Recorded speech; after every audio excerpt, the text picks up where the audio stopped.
Welcome to the Not Old Better Show, sponsored by Abundant Genealogy. As part of our Backstory Genealogy series, our guest today on the Not Old Better Show is Thomas MacEntee. Thomas MacEntee is one of those incredibly interesting people that we get to hear from on the Not Old Better Show. Thomas MacEntee is a technologist, a writer, a speaker, an entrepreneur whose business model is based on the innovative mission of abundance. I always follow the abundance model. I try to as much as possible. It's a way of honoring my ancestors. When you think of it, my ancestors came here from all over the world. They came to a land of abundance. And what they did is they passed that down to their future generations. They didn't hoard their knowledge. They didn't hold it close to them. This is how family traditions come about, how things get passed down along the generations. You don't want those things to die with you. And so that's what I want to see other people do. I want them to be abundant in their genealogy. I want them to learn more about their family history, and I want them to preserve it for future generations. That, of course, is our guest today, Thomas MacEntee, who has an amazing background and is a wealth of information about using technology in your genealogy work. Please join me in welcoming to the Not Old Better Show via Skype, Thomas MacEntee. Well, Thomas MacEntee, thanks so much for joining us today on the show. Thank you. What a pleasure it is to talk to you. You know, you do so much as an entrepreneur, but let's go back a bit and tell us what led you to turn what was then a hobby into this full-fledged business that you run now. I just think that's an interesting story that my listeners will really enjoy. Yeah, actually, in 2008, at the start of what I call the Great Recession, I lost my job in the information technology field. I was laid off along with millions of others, and a lot of my colleagues I knew were not getting hired back into the profession.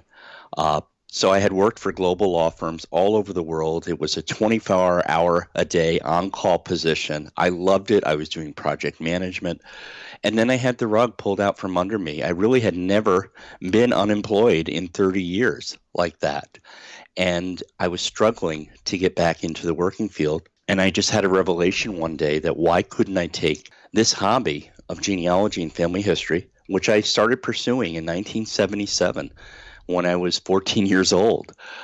If you remember, that's when this miniseries Roots came on television. Absolutely. I used to watch it at my great-grandparents' house, turn off the TV set and talk about our own family history. And I was hooked as a kid. So I'd been pursuing it for 30-odd years at that point. And I thought, why not? Why can't I turn this into a career? Paul, I also looked at things were aligning certain ways. Social media was really taking off. Facebook in 2008 was really taking off. And I could see that being used as a platform to connect with other people looking for common ancestors. Well, thanks for that. And I just have to tell you, it is just a pleasure to talk to you because I relate. And so many of my audience will relate to this story of yours. And that brings us to today. And you're a columnist, you're a technologist, you're an editor, an instructor, a lecturer, you run seminars.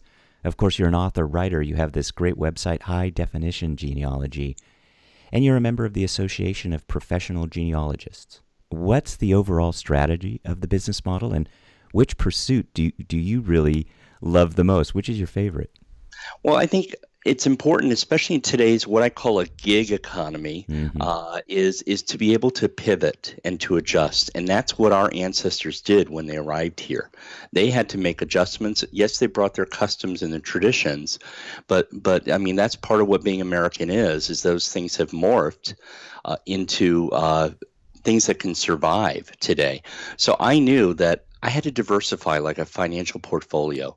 I didn't want to do just client research. I enjoy client research, but I knew that that's also not where a sustainable income was. I know it is for some people, but for me it was not. And so I did various things. I did what I love, and I thought, how can I monetize it? So nowadays I speak. I travel all over the world. I speak. That's about 30% of my time. I also teach online. I do a lot of webinars. The baby boomers, what's happening is we're opting to get online for education rather than to show up at conferences and seminars. It's convenient. It's also if we have mobility issues. that is more convenient. So teaching online is great. I'm also looking at the future technology. In fact, I'm working on an article, you're not going to believe this, about Bitcoin, cryptocurrency, and how it can relate to genealogy. Timely. And I'm talking about the back end blockchaining, which is the software platform, et cetera. So I always have, they call me a little bit of a visionary. Here's another idea, Paul, how we have DNA results. Well, what if we had like a Fitbit device that you wore? It had your DNA results. And when you were at a big conference, it vibrated when a third cousin was 100 feet away. So I'm always thinking outside the box in terms of technology. And that's what I love. That challenges me. And so I just get up every day and it's brand new and I'm thinking, okay, what am I going to pursue now? What am I going to get my hands in? It's like making mud pies, as my mother would say. In a way, yes, it's messy sometimes, but it's a lot of fun and there are times when it just really pays off. The visionary part of you, and you just mentioned this, is a really appealing side to you. And I've found that the Genealogy and Technology e-newsletter that you write, which I subscribe to, is really excellent. It's just this great resource of content. And so I wonder if you'd tell us a little bit about that Genealogy and Technology e-newsletter, and maybe give us a little bit more about what you see on the horizon in terms of technology. Yeah, what I do is I have about 65 lectures that I give either in person or online. And for each of them, what I do is I create a good handout. I believe that education should be actionable. If you attend one of my online sessions or in person, you're going to get a 4-page handout that you can take home and pull out whenever and get started. So what I've done, Paul, is I turn those into articles and that's part of the abundance model. People say I should be charging for this. I don't believe in that. I believe I put it out there and it's going to come back to me tenfold. So when you sign up for my newsletter, and you'll get a mix of things, just like you get a mix of things with Thomas MacEntee. You'll get some offers for maybe Ancestry DNA discount or My Heritage DNA. I go out and I look for those bargains. Even sometimes I negotiate special coupons for what I call my tribe. But also this is what's important to me, backing up our genealogy and family history data, scanning our photos. With wildfires in California, I had friends that just had to get out and they lost family photos and they had not scanned them or digitized them. So I'm always looking at, what would people want in terms of preserving and passing this down to the future generations, but also learning more about their own ancestors. From technology, here's another one. You know what wearables are. We just touched upon that with Fitbit. Well, that's really where I think the future is going to go. Google Glass, I predict, is going to come back. The set of glasses, and you'll be able to look at a tombstone and pull up the family history record of that person from Find a Grave or from Billion Graves or Family Search. The other one that I'm looking at is, what about using drones to do cemetery inventories? I have a cemetery in New York where I grew up in upstate, and it's on private property that I can't get access to. So I'm thinking, well, why can't I just get a drone to go in there and take the photos that I need and then get out? Fascinating. So that's what you'll find. You'll find Thomas's crazy ideas, and sometimes they're not so crazy. But again, it's a real potpourri of different things. A lot of DNA lately, because that's the hot topic. People have a lot of questions about DNA as well. Hey, this is Paul. Don't touch that dial. We'll be right back with Thomas MacEntee with more of his abundant genealogy resources, information, and expertise. And I hope you're enjoying today's show. Speaking of genealogy, as I mentioned, the Not Old Better Show Backstory series is proudly sponsored by Abundant Genealogy.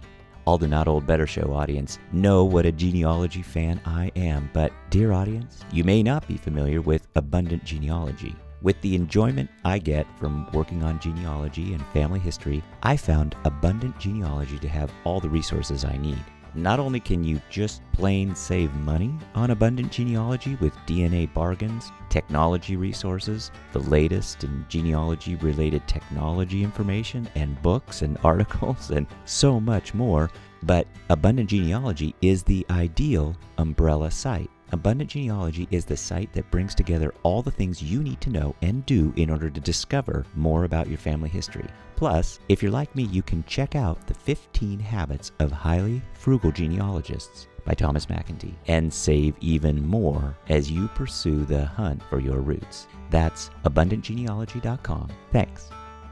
We are with Thomas MacEntee.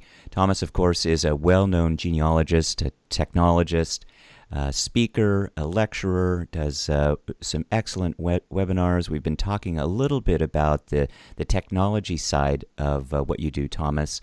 But I'd like to ask you a question about the upcoming speaking events that you'll be at, in particular Roots Tech 2018, which is coming up. And in addition to speaking there, you're an ambassador. What does that mean? What does being an ambassador involve? Yeah, an ambassador, it's an interesting concept. Some conferences started out a few years ago calling them bloggers, and it's more than just a blogger, though. An ambassador means, and it's not a paid position, it's a volunteer position. You do get a few perks. Sometimes you even get to go backstage and meet the celebrities, and I'm hoping to meet Dr. Henry Louis Gates and Scott Hamilton, the Olympic skater. Yeah, absolutely. But those are some of the perks. But the thing is, I spread the word about Roots Tech and about Family Search, and in trying to encourage people to either attend in person, or people don't realize they're actually free live streaming that should be announced probably in the next week or so. Wow. But it's we're trying to get as many people engaged in this event as possible. So what I do is I use my various platforms. I have 150,000 followers on Pinterest. So I'm gonna pin about Roots Tech, Twitter. So that's what it is. An ambassador, really, we're social media gurus that have a focus usually on lifestyle. There are mommy bloggers. There are genealogy bloggers. And so it's a conglomeration. I believe that there are usually about 80 of us from all over the world, actually. We have bloggers, ambassadors coming in from Australia for Roots Tech, and Sweden and Germany. So it's pretty amazing. I'm giving 2 talks at Roots Tech, and dealing with technology and dealing with methodology and some best practices for genealogy. And this is one of them, is what do you do when you inherit something? I recently had to clean out my mother's house before she passed away. And so what do you do with all these things that you gather? How do you go through them? How do you inventory them? How do you preserve them and pass them on? I think Roots Tech is going to be a great event, and I'm excited because I'm going to be there too, and I'm so looking forward to meeting you in person.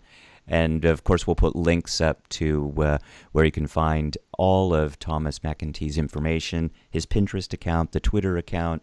We hope, certainly our audience hopes, Thomas, that you're able to get this interview and meet Henry Louis Gates. Yes. That would be really exciting. Yes.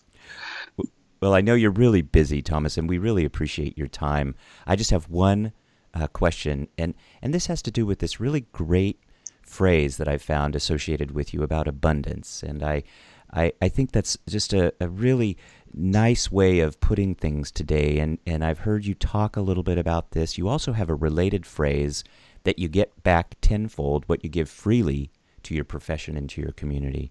And I just think the two of those combined really represent an awful lot of generosity and heartfelt giving. And I wonder if you'd describe how you integrate abundance into your business model. Well, I was raised, I grew up pretty poor in upstate New York. I come from a large family. My mother was one of 12. I have 41 first cousins on my mother's side. And the thing is, money was tight. And sometimes I look back and I don't know how Mom did it, as a single mother with me and my younger brother. But one thing she was very adamant about was generosity. Mm-hmm. Anyone needed anything, you came over, the food came out. Also, she believed, and this was the abundance model that she passed on to me, especially when it comes to knowledge or anything that you have. You can't hold on to it with a tight fist if you're going to have your hand open, palm up, to receive the next good thing coming your way. You have to let it go. And you can't take this with you. I think you and I had talked earlier about the movie "It's a Wonderful Life," which it's a movie of abundance. When you look at it, you look at George Bailey's life. It really is abundance. It's all about giving. Even when he reaches that frustration point where he's saying, "What am I getting out of this?" And the one thing is, there's that quote on his father's office wall that says, "All you can take with you is that which you've given away." And that's what it comes down to. I can't take this with me. I might as well share this information. But also, what's interesting is I do a lot of marketing and demographic work, Paul, and I look at my business and I see the millennials really believe in abundance. They follow companies, corporations, and people that are more givers than takers, and they're going to be loyal to them. And that's what I've proven. There's a certain percentage that are just going to take from me and my newsletter and everything, and that's fine. I can live with that. But I do have a very loyal group of people that'll say, "Hey, Thomas does great work. He produces this. He's always giving away free ebooks and free books and free this and that. I'm going to go to his site and I'm going to purchase my ancestry DNA through him." And I get a little cha-ching on the side, and that's how it happens. But the thing is, I don't know anything other than living abundantly. I wasn't raised that way. And there's so many businesses that run from a point of scarcity. Let me give you this example. From a customer service standpoint, if someone's unhappy with one of my online webinars that they paid for, not only will I refund their money, I'll send them a copy of my book for free. Wow. The thing is, it's going the extra mile. And those people, it's all word of mouth. They're going to say, "Hey, I had a bad situation with this, and Thomas turned it around." Well, Thomas MacEntee, thanks so much for your generosity today, for your time. We really appreciate it. Of course, as I say, we will put links up on the website to where to find Thomas MacEntee. Thomas, I'm looking forward to meeting you at Roots Tech. We're going to hear more from you over the course of the coming weeks, but just some exciting stuff. Thanks so much, Thomas, for joining us today. Great. Thank you. My thanks to our guest today, Thomas MacEntee, who operates the Abundant Genealogy website, with excellent resources, speaking engagements where you can hear and see Thomas live, books, and much more. Please check it out at abundantgenealogy.com. As usual, we'll post links to everything we've mentioned here today, and also as usual, my thanks to you, the listeners, for joining me. Your time is valuable, and I'm grateful you're spending some of it with me today. I'm always interested in feedback, and you can leave that at iTunes, Google Play, or send me email at info@notold-better.com. Check out our next show, another great one, as we talk about better, the Not Old Better Show. Thanks, everybody.